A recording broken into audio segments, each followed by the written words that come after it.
Glória a Deus. Então hoje nós estamos iniciando a nossa terceira parte da história.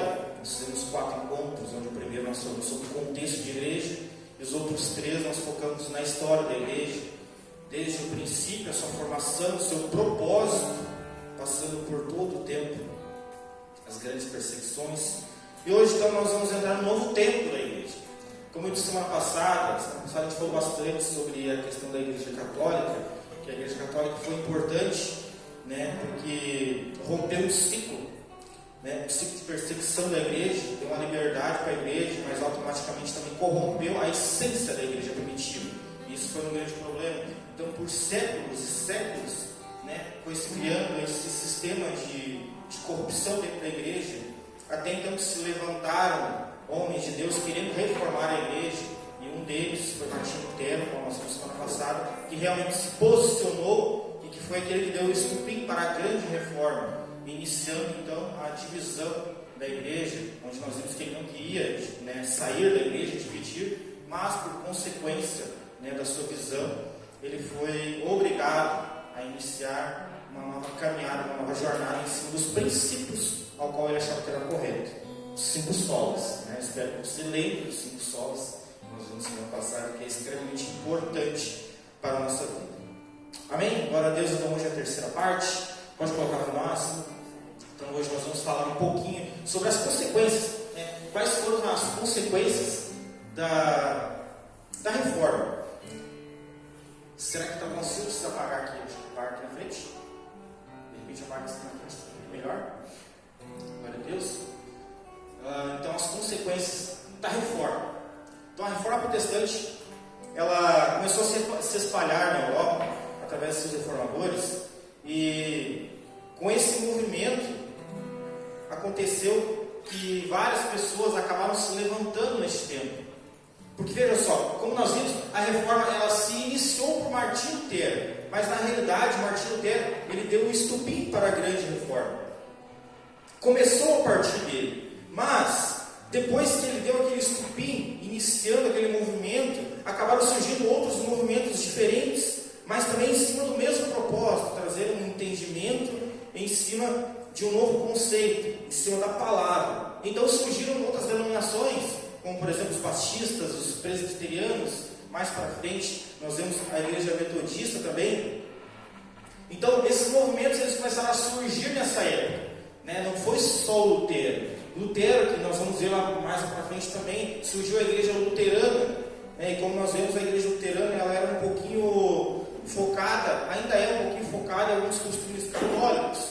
Então Lutero, apesar de ter iniciado a reforma, ele ficou um pouco preso aos costumes católicos, não abriu totalmente a mente sobre os princípios da Bíblia, e por isso outros grandes reformadores acabaram sendo influenciados por eles, e onde surgiram outros movimentos.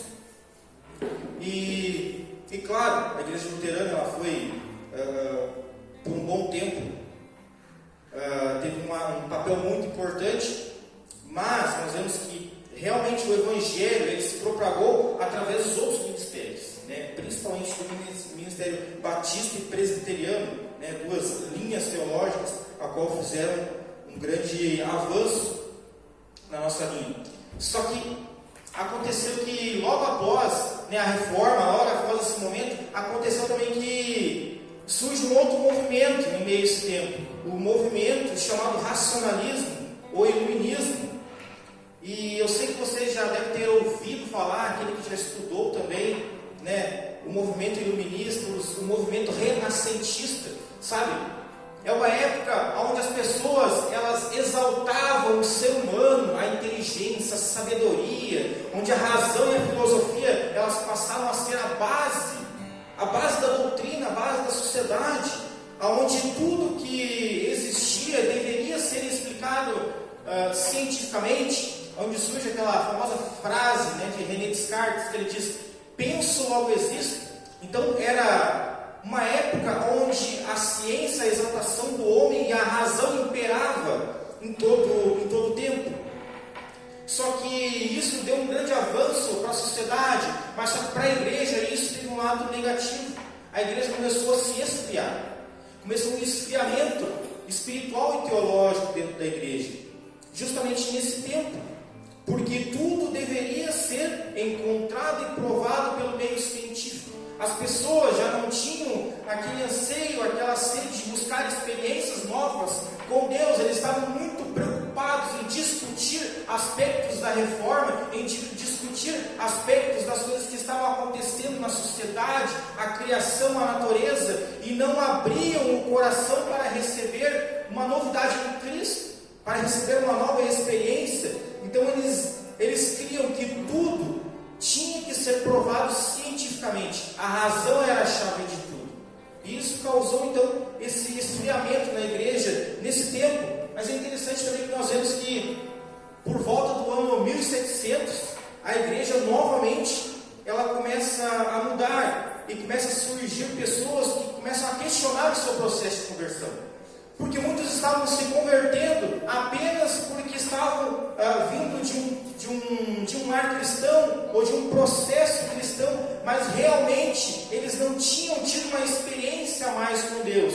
Então algumas pessoas começaram a se questionar: poxa, será que realmente eu sou convertido? Será que realmente eu tive um encontro com Deus, ou eu só estou seguindo o fluxo assim como todos? Então pessoas começaram a se questionar. E aqui nós estamos falando então do início dos grandes avivamentos. Os grandes avivamentos que iniciaram nesse tempo. E eu não quero entrar muito a fundo em cima desse contexto, mas é importante que a gente venha entender o porquê desses grandes avivamentos foram tão importantes. Porque a igreja estava totalmente fria para o novo, para uma experiência a mais com Deus. Então algumas pessoas se levantaram. Alguns exemplos que nós conhecemos mais, John Wesley e Jonathan Edwards, foram uns que realmente ficaram conhecidos pelos avivamentos. E como o objetivo não é entrar muito nesse contexto, se você tem vontade de aprender mais sobre esse tempo, que é o conhecido como o tempo do despertar da igreja, o tempo dos avivamentos, né? Tem um livro muito bom que é o Heróis da Fé, que ele fala exclusivamente sobre esses homens de Deus que se levantaram em um tempo de esfriamento e foram trazendo um avivamento para dentro da igreja, né? Cada uma a sua época, cada uma a sua maneira, foram trazendo breves despertares para a igreja. Então, Heróis da Fé, se você quer aprender mais sobre essa história, com certeza você não vai perder o seu tempo. É um grande legado. Só título de curiosidade, John Wesley, ele tem uma história interessante para você ver como era a questão antes dos avivamentos. John Wesley, ele era um pastor, ele era um cristão, desde berço, ele se criou num lar cristão, e chegou um certo tempo que ele foi convidado para fazer uma viagem missionária, e fazendo essa viagem missionária junto com um grupo de moravianos, que eram considerados os missionários da época, eles vieram para a América para fazer missão. Então, John Wesley, aquele cristão, aquele crente desde berço, ele veio para a América. E quando ele desce na América, tem um moraviano, um missionário que chega para ele e pergunta: você conhece Jesus? E daí John Wesley fala: claro, ele é o salvador de todo mundo. Mas esse moraviano vira para ele e pergunta novamente: mas você sabe que ele salvou você? E naquele momento John Wesley, ele começa a ter uma crise existencial dentro dele, porque ele percebe: poxa, eu sou crente desde berço, cresci aprendendo as escrituras, mas realmente, né, eu não sabia que ele tinha me salvado, eu não sabia que eu precisava ser salvo. Ele estava inserido dentro de um contexto de religiosidade, a qual eles achavam que os outros precisavam de salvação. E ele entende: poxa, eu preciso de salvação. Eu preciso viver algo a mais com Deus. Eu estou conformado em um sistema religioso. Eu preciso viver algo a mais. Tanto que depois tem uma frase muito conhecida dele, que ele diz o seguinte: eu fui à América converter os índios, mas quem me converterá? Quem me converterá? Ele foi para converter, mas ele percebia que ele precisava ser convertido.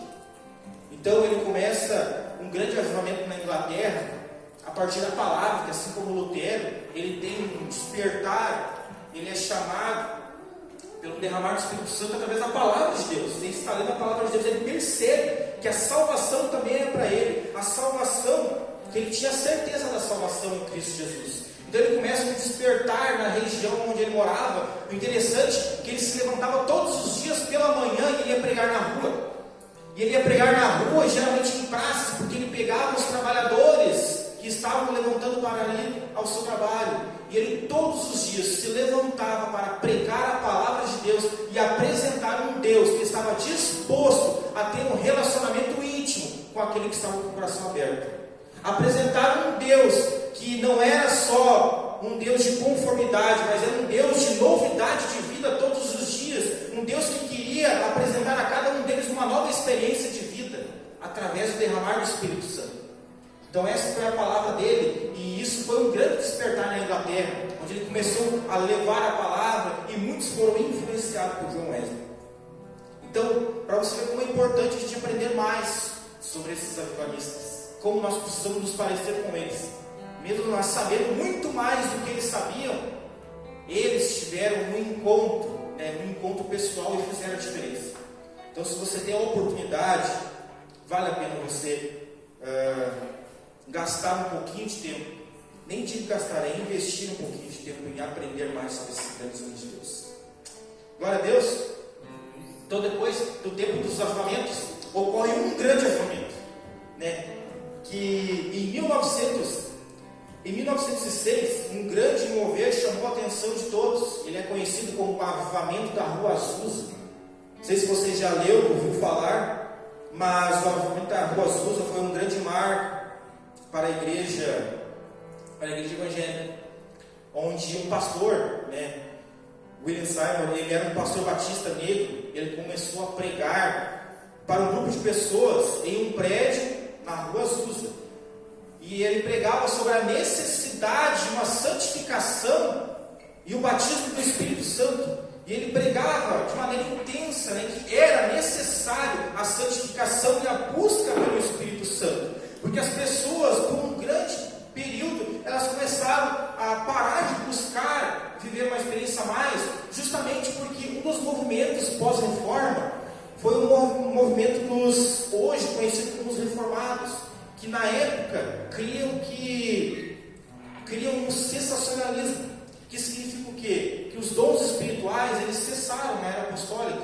Os dons espirituais, dons de ministério, eles cessaram naquela época. Hoje já se tem uma mudança de visão, mas ainda assim tem muitos que creem nisso, que hoje nós estamos vivendo num tempo em que não é um tempo de nós vivermos experiências com o Espírito Santo. Isso foi naquela época. Hoje a nossa experiência é só a partir da Escritura, da Palavra de Deus. Mas esses avivalistas, eles começaram a trazer esse anseio de que nós temos sim a oportunidade de vivermos novas experiências através do Espírito Santo na nossa vida. Nós temos oportunidade de viver um novo de Deus todos os dias. E esses grandes homens começaram a chamar essa atenção, mas foi na Rua Azusa que esse despertar chamou a atenção do mundo, onde esse pastor começou a pregar a necessidade da busca do Espírito Santo, e algo aconteceu naquele ambiente. Pessoas realmente foram batizadas no Espírito Santo, começaram a orar em línguas, e os dons, eles começaram a se multiplicar naquele lugar. As pessoas começaram a enxergar a manifestação do Espírito Santo, e as pessoas viram que sim, o Espírito Santo estava disponível a todos. A todos. Não havia parado. O Espírito Santo está disponível hoje para a igreja. E eles se levantaram nesse propósito. Então, algo que marcou também muito esse avivamento foi a liberdade e a unidade. Porque pela primeira vez, negros e brancos, pobres e ricos, estavam orando juntos, estavam buscando junto ao Senhor, estavam sendo curados juntos, estavam orando em línguas juntos. Então foi um avivamento que marcou muito esse tempo. E claro que é tido como o início do movimento pentecostal esse grande avivamento que aconteceu na Rua Azusa, porque esse mover se espalhou rapidamente por todo o mundo, e as pessoas começaram a buscar viver novas experiências. Então, para muitos se deu a origem do movimento pentecostal na Rua Azusa. Claro que o movimento pentecostal ele já vinha acontecendo. Porque o que é o movimento pentecostal? É você crer na contemporaneidade dos dons espirituais na nossa vida. Então eles criam que aquele movimento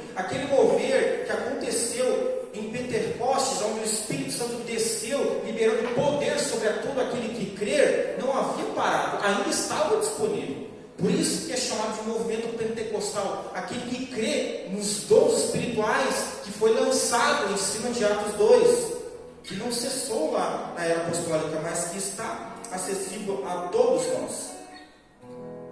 Então, crer na contemporaneidade dos dons espirituais é ser um pentecostal. Sabe, às vezes a gente cria um dogma na nossa mente, que a gente crê que ser pentecostal é apenas aquele que faz barulho.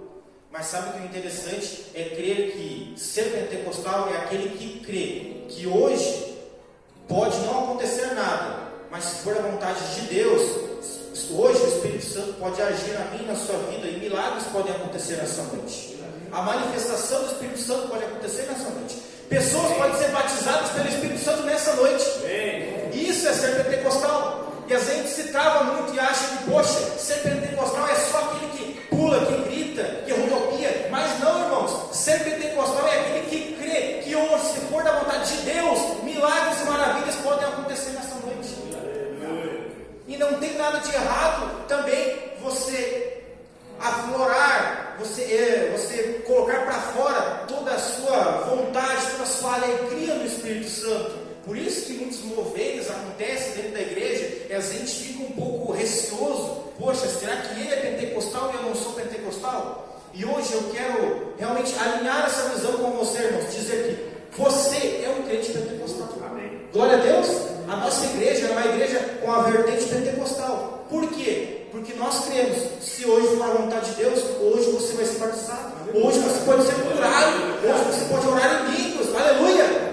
Isso é ser um crente pentecostal, irmãos. Então glorifique o Senhor. Se alguém te perguntar, você é pentecostal? Sim, eu sou pentecostal. Com orgulho.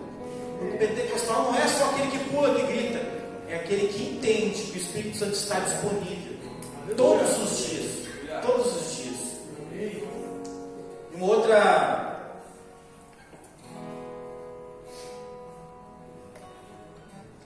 característica também do movimento pentecostal, além da busca por uma experiência profunda com o Espírito Santo, a contemporaneidade dos dons espirituais, uma outra característica é a fidelidade na palavra de Deus, é a fidelidade nas Escrituras. Então, ser um crente pentecostal é aquele que entende que o mover do Espírito Santo ele pode acontecer a todo e qualquer momento, mas ele precisa estar baseado na palavra. Não é de qualquer jeito, de qualquer forma. O crente pentecostal ele entende que o Espírito Santo ele se move, mas ele se move a partir da palavra, a partir daquilo que está liberado. Então sim, nós cremos que hoje nós temos total liberdade neste ambiente, mas tudo embasado na palavra, naquilo que a palavra nos direciona. Isso é ser um crente pentecostal realmente maduro, crente pentecostal maduro, sabe? Tem tantos pentecostais que estão precisando amadurecer, entender só a metade da revelação, mas esqueceram que além do mover é preciso estar alinhado com a palavra, porque o mover ele é alinhado com a palavra, os dons espirituais ele é alinhado com a palavra, o movimento do Espírito Santo ele é alinhado com a palavra. Se não estiver alinhado com a palavra, irmãos, não é um movimento pentecostal. Glória a Deus, que a gente venha realmente entender isso na nossa vida. Aleluia. Então esse é o ser um crente pentecostal. Glória a Deus, irmãos. Quem é pentecostal aqui? Glória a Deus. Aleluia. Glória a Deus. Então olha só que interessante aqui onde eu queria chegar e gastar um pouquinho mais de tempo com você. O movimento pentecostal no Brasil. Olha só que interessante, irmãos. É necessário a gente entender um pouquinho mais sobre o que aconteceu no nosso país.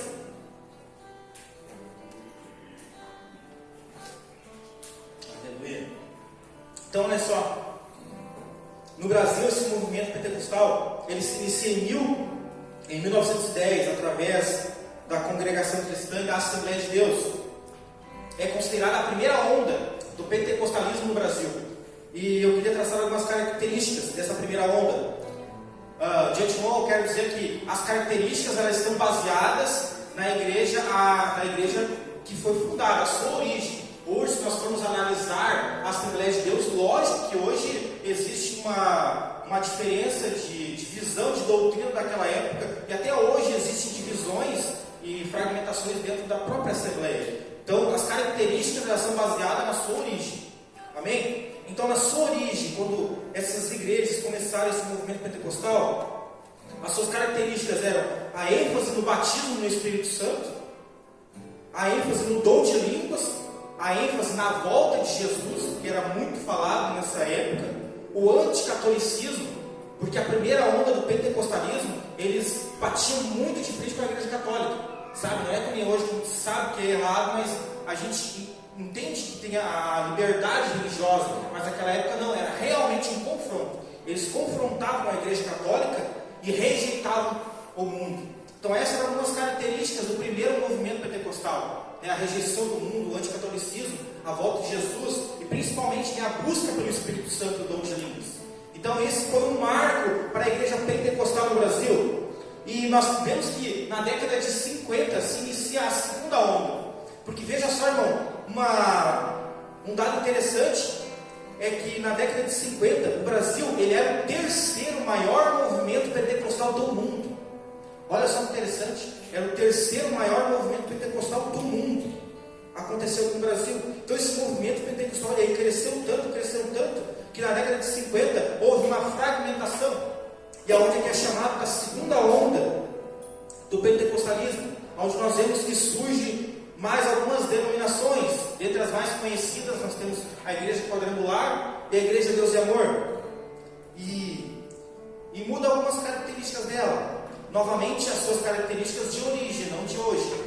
E as suas características quando surgiram, principalmente eles trabalharam com as camadas mais pobres da sociedade. Com as camadas onde de repente o pentecostalismo ainda não tinha chegado, essas igrejas resolveram investir nas camadas mais pobres, nos mais humildes.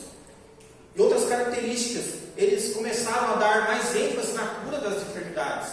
Na primeira onda a ênfase era mais numa experiência através do Espírito Santo, mas na segunda onda a ênfase era que através do Espírito Santo você podia ser curado das suas enfermidades. Também nós vemos a bênção por imposição de mãos, foi algo que veio dessa época, unção com óleo, e a libertação de forças malignas, que começam nessa época também, onde as pessoas começam a entender a necessidade da expulsão de demônios. Começa nessa época também a libertação de forças malignas. E esse foi um marco também para a igreja, que muda um pouco de conceito e atinge novas classes da sociedade. E veja que o movimento pentecostal começa a crescer cada vez mais. Mas nos anos 70 se inicia então a terceira onda do pentecostalismo, chamada de neopentecostais.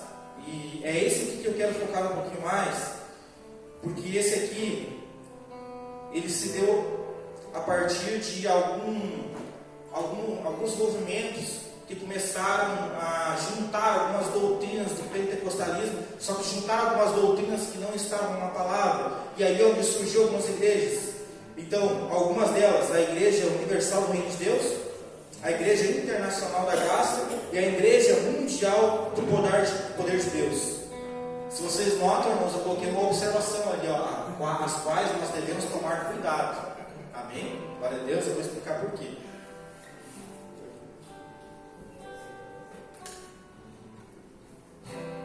Porque, irmãos, quando a gente entende a palavra de Deus e busca aprender mais sobre doutrinas a partir da palavra, é muito fácil a gente contrastar, ir contra algumas doutrinas que são totalmente diferentes, como, por exemplo, ir contra os católicos. Nós sabemos que é bem diferente da nossa doutrina. Ir contra os espíritas é bem diferente. É mais fácil a gente visualizar o que é errado, né? Testemunhos de Jeová, é mais fácil a gente visualizar aquilo que eles creem e aquilo que nós não cremos. Mas agora, o mais perigoso é quando existe um movimento que ele se auto-intitula um movimento evangélico, mas na verdade tem algumas doutrinas que são totalmente antibíblicas e se colocam dentro da igreja como se fossem cristãos da mesma maneira que nós. E isso acaba sujando muitas vezes a imagem da igreja evangélica. E é o que acontece com esse movimento, irmãos, o movimento neopentecostal, o movimento ao qual nós precisamos cuidar nesse tempo. Cuidar para nós não sermos iludidos e também cuidarmos para que pessoas à nossa volta também não sejam iludidas a partir de falsas doutrinas. Porque essas igrejas elas trabalham em cima de 3 pilares. a cura, o exorcismo e a prosperidade. Esses 3 pilares. E as características dessa igreja, claro que a primeira grande característica é a comunicação em massa. Quando essas igrejas surgiram, eles viram então na mídia uma oportunidade de evangelizar mais pessoas. E realmente nós temos que dar crédito para eles, que eles pegaram essa grande fatia e realmente hoje no Brasil ainda é considerado o movimento que mais cresce. O movimento neopentecostal é o movimento que mais cresce no Brasil hoje. E eles então pegaram essa parte essa fatia da sociedade e começaram a praticar a comunicação em massa. E onde nós vemos grandes programas de televisão, de rádio, essa é uma das características. A outra característica, eles começaram a trazer alguns conceitos místicos de objetos para dentro da igreja. Veja que quando você vai analisar essas igrejas, todas elas, em todo culto, existe um misticismo em cima de objetos. E aqui, irmãos, eu não quero dizer para você que a fé ela não pode se mover de várias maneiras, mas nós temos que separar a nossa fé de misticismo. E as pessoas, a partir do momento que enxergam esses moveres dessa igreja, elas criam um misticismo naqueles objetos daquelas igrejas e depositam toda a sua fé naquilo, sabe? E isso é um grande erro e um grande problema para a nossa sociedade, para nós como crentes, porque isso acaba iludindo e cegando muitas vezes aquele bom crente, sabe? Aqueles movimentos que acontecem de trazer a toalha ungida, esse dia estava vendo a vassoura ungida, né, para você varrer os demônios da sua casa, né? Então são coisas assim que as pessoas começam a depositar uma fé naquilo, uma fé tão grande naquilo, como se eu não tiver aquela vassoura para varrer o demônio da minha casa, a minha casa não vai ser liberta, sabe? As pessoas, elas realmente acreditam nisso. Por isso que esse movimento cresce, porque as pessoas gostam de depositar fé em algo, sabe, em circunstâncias. Então essas igrejas trouxeram esse misticismo e nós precisamos ter muito cuidado para isso, porque isso é um conceito que não é bíblico, irmãos. É um conceito que não é bíblico. Então, se você, por um acaso, você crê nesse conceito de misticismo, você precisa abrir a sua mente e colocar por terra isso. Isso não é bíblico, irmãos. E se você conhece alguém que deposita a sua fé com todo amor e carinho, você oriente essa pessoa. A nossa fé está fundamentada na palavra de Deus, está fundamentada em Cristo Jesus, está fundamentada em Deus, está fundamentada no Espírito Santo que está em nós. Essa é a nossa base de fé, não no misticismo. Uma outra característica, a obsessão pela expulsão de demônios. Veja que de maneira nenhuma nós podemos fechar nossos olhos e dizer que não existe, né, possessão demoníaca hoje. Lógico que existe, nós cremos nisso. E eu digo mais, hoje, se de repente houver alguma possessão aqui na igreja, você pode ter certeza, o pastor vai estar preparado para agir, vai estar preparado para expulsar o demônio. Mas só que essas igrejas, irmãos, elas pregam uma obsessão na possessão demoníaca, aonde todo culto necessariamente precisa haver uma expulsão, um exorcismo. Mas só que, irmãos, eu quero dizer para você, se uma igreja, todo culto, ela precisa que demônios sejam expulsos, essa igreja ela tem um problema. Porque uma igreja saudável é uma igreja que não expulsa o demônio, é uma igreja que ensina os seus fiéis a não deixar o demônio entrar. Uma igreja saudável é aquela que orienta para que o mal não chegue, não aquela igreja que quer que o mal chegue para expulsar. Então uma igreja saudável é aquela que trabalha para que as pessoas sejam libertas e para que realmente não sejam possuídas. Até porque, irmãos, às vezes a gente acha que o demônio, Satanás, ele é burro. Irmãos, a palavra diz que ele é o pai da mentira. Se tem alguém que sabe enganar, se tem alguém que sabe manipular, é ele. Agora eu te pergunto, o que é mais fácil, né? Uma pessoa realmente ficar endemoniada na frente para que toda a igreja veja aquilo, para que o pastor faça a libertação dela? Ou é mais fácil que o Satanás ele use de maneira discreta, assim como ele fez com Judas, para que ninguém perceba a olhos nus, para que no momento certo, no momento oportuno, ele age e assim ele faça o estrago? Essa é a verdadeira possessão demoníaca dos nossos tempos. a possessão que a gente não enxerga, a possessão que Satanás ele age de maneira discreta, sorrateira. Essa é a possessão dos nossos dias. Aquele que está dentro da igreja e ninguém sabe, mas Satanás está agindo na vida dele. Essa é a verdadeira possessão. Porque aquele que se manifesta, ele vai ser expulso e o Senhor vai ser glorificado. E Satanás não quer isso. Então aquela igreja que foca muito nisso é para trazer um pouco de receio nas pessoas. Porque uma coisa leva a outra. A possessão demoníaca, ela gera um certo aprisionamento naquela pessoa. Poxa, eu preciso fazer algo para que isso não aconteça comigo, porque se todo culto acontece isso, eu preciso fazer algo para que isso não chegue na minha casa. E o que eu faço? Eu compro a vassoura ungida, eu compro o lenço ungido, eu invisto nesses misticismos. Então veja que uma coisa leva a outra e nós precisamos tomar cuidado disso. Então nós, como pentecostais, nós cremos que sim, o demônio ele pode se apossar de alguém e pode haver um exorcismo. Mas isso não acontece todo culto, irmãos. Porque uma igreja saudável é uma igreja que aprende a lidar antes do demônio chegar. Amém? Uma outra característica é a teologia da prosperidade. A teologia da prosperidade, eu creio que é o tema onde mais diverge os cristãos. Então, eu não sei se você já passou por uma situação onde você é colocado no mesmo patamar dessas igrejas como cristãos. E muitas pessoas acham assim: poxa, olha o que eles fazem, olha o que eles pedem de dinheiro para as pessoas. Não, e pior, as pessoas dão. As pessoas dão porque é mais fácil você dar algo, né, monetariamente, do que você ter uma mudança de dentro para fora. Então, se as pessoas têm a oportunidade de dar algo em troca de algo, elas dão algo.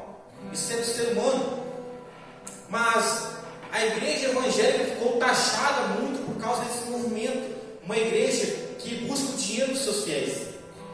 E muitas pessoas acham que nós fazemos parte desse movimento.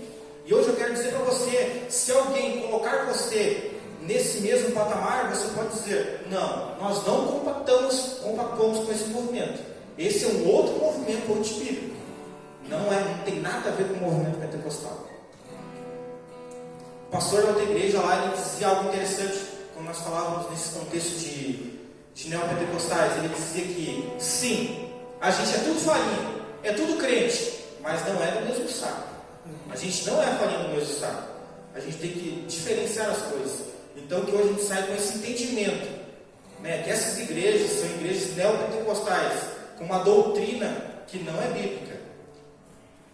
Não tem nada a ver com o nosso movimento pentecostal. Que a gente venha ter esse entendimento. Não é a mesma coisa, irmãos. Não é. Sabe? Que a gente venha ter isso impregnado dentro de nós. Esses conceitos não estão na palavra. Uma outra característica, né, nas igrejas neopentecostais, eles não focam no aprendizado bíblico, na leitura bíblica. Você não vai ver uma escola bíblica numa igreja neopentecostal. Você não vai ver o empenho como nós estamos tendo nessa igreja, de você aprender, de você buscar cada vez mais aprender para que você possa caminhar com as suas próprias pernas e ter as suas opiniões a partir da Bíblia. Nessas igrejas você precisa ser alimentado daquilo que eles pescam.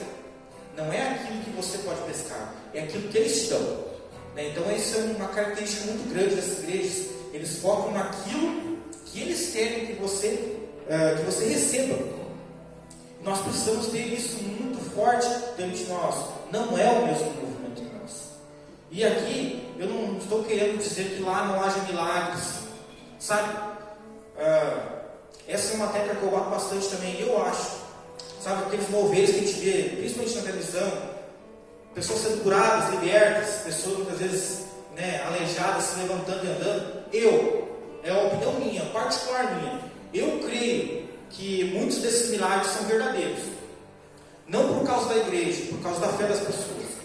Porque a palavra diz que muitas vezes Jesus, quando curava, ele diz: vai, porque a tua fé te salvou.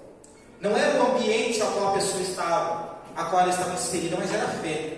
E nessas igrejas existem pessoas com fé, uma fé gigante, que ainda não conhecem, né, essas peculiaridades de doutrinas, não sabem que elas estão aos poucos sendo iludidas por alguns conceitos antibíblicos, mas essas pessoas estão ali com o coração aberto, depositando uma fé genuína em Cristo Jesus, então realmente, a partir da sua fé, milagres acontecem. E eu creio fielmente que nessas igrejas, milagres acontecem, mas por causa da fé das pessoas. Mas isso não significa que todos aqueles moveres acontecem de maneira genuína. Não, muitas vezes é por emocionalismo. E nós temos que cuidar com isso, porque Jesus, Ele pode curar, Ele pode salvar, Ele pode nos libertar, mas para isso não tem uma data, não tem uma hora definida. Não é no culto de cura que você vai ser curado, e na outra quarta, que é o culto de libertação, lá você vai ser liberto. Não, irmãos, para o Senhor não tem data, não tem hora. É quando Ele realmente tiver a vontade de curar e você tiver com o coração aberto, irmãos, você vai receber. Você não precisa ir numa quarta de milagres para receber um milagre. Irmãos, pode ser uma segunda-feira de manhã, quando você acordar, se você realmente dobrar o seu joelho e entregar a sua vida a Jesus, o milagre vai acontecer na segunda-feira de manhã, 6 horas da manhã. Amém? Não precisa ter uma quarta-feira específica para o milagre. Glória a Deus. E é necessário que a gente venha a entender que o nosso movimento, o movimento pentecostal, muitas vezes é um movimento de barulho. Sim, é um movimento de barulho, mas é um movimento de barulho embasado na palavra de Deus, porque nós somos alegres em Cristo Jesus, e nós queremos que hoje o Espírito Santo quiser fazer um mover aqui, Ele vai fazer, irmãos. E nós temos liberdade em Cristo Jesus. E sabe por que nós temos a liberdade no Espírito Santo? Porque nós queremos que essa igreja ela está fundamentada na palavra de Deus.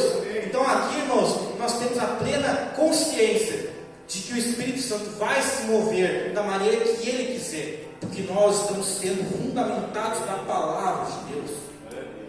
Na palavra de Deus. E essas igrejas, irmãos, elas não vão tirar o nosso crédito em Cristo Jesus. Para a honra e glória de Deus, eu creio que vai se levantar cada vez mais homens e mulheres de Deus, que realmente vão se colocar à frente quando as pessoas disserem: ei, você faz parte daquele movimento. Essas pessoas vão dizer: não, eu não faço parte desse movimento. O meu movimento é um movimento pentecostal. O meu movimento é um movimento que crê nos dons espirituais, na ação do Espírito Santo, mas embasado na palavra. Não tem nada de misticismo, não tem nada de teologia da prosperidade, aonde que eles falam que você precisa sacrificar algo para ter algo em troca. Irmãos, a Bíblia não fala em sacrifício financeiro. A Bíblia não fala que você precisa sacrificar algo para ter algo em troca. A Bíblia diz que nós devemos dar conforme o nosso coração, com alegria, esperando sim que o Senhor Ele vai nos retribuir, porque a nossa semente está lançada em boa terra. Mas jamais nós precisamos crer em sacrifícios financeiros. E essa é uma base dessas doutrinas a qual mais foram corrompendo a nossa igreja evangélica, a teologia da prosperidade, onde crer que um sacrifício financeiro vai me trazer algo em troca. E se você não for abençoado, é porque você não sacrificou o suficiente. Porque nessas igrejas, se você sacrifica algo e você não é abençoado, a culpa não é da igreja, a culpa não é de Deus, a culpa é sua, porque você não sacrificou o suficiente. Sacrifício financeiro, isso não é bíblico, irmãos. Isso não é bíblico. Nós cremos na semeadura, mas na semeadura com amor, a semeadura realmente com entendimento na palavra, não buscando nada em troca, mas tendo que o Senhor, Ele é dono do ouro e da prata, e se for a sua vontade, nós seremos extremamente abençoados. Glória a Deus, nós possamos realmente entender que sim, eu sou um crente pentecostal e ninguém vai tirar isso de mim, ninguém vai colocar outro rótulo em mim, ninguém vai colocar um rótulo de neopentecostal em mim. Não, o meu movimento é diferente, o meu movimento é embasado na palavra de Deus. Glória a Deus, é embasado na ação do Espírito Santo sobre a nossa vida. Glória a Deus, se coloque de pé, que a gente possa realmente sair dessa noite crendo na ação do Espírito Santo sobre a nossa vida, crendo que a nossa igreja ela está sendo fortalecida, ela está sendo fundamentada, mas fundamentada em conceitos bíblicos, não em conceitos humanos. Que hoje nós estamos aqui não por mero e puro emocionalismo, mas nós estamos aqui porque o Espírito Santo está disponível a todos nós. E eu creio que nessa noite cada um de nós pode sair daqui cheio da presença do Espírito Santo, pode sair daqui realmente batizado com os dons espirituais, porque isso está disponível a todo aquele que crê.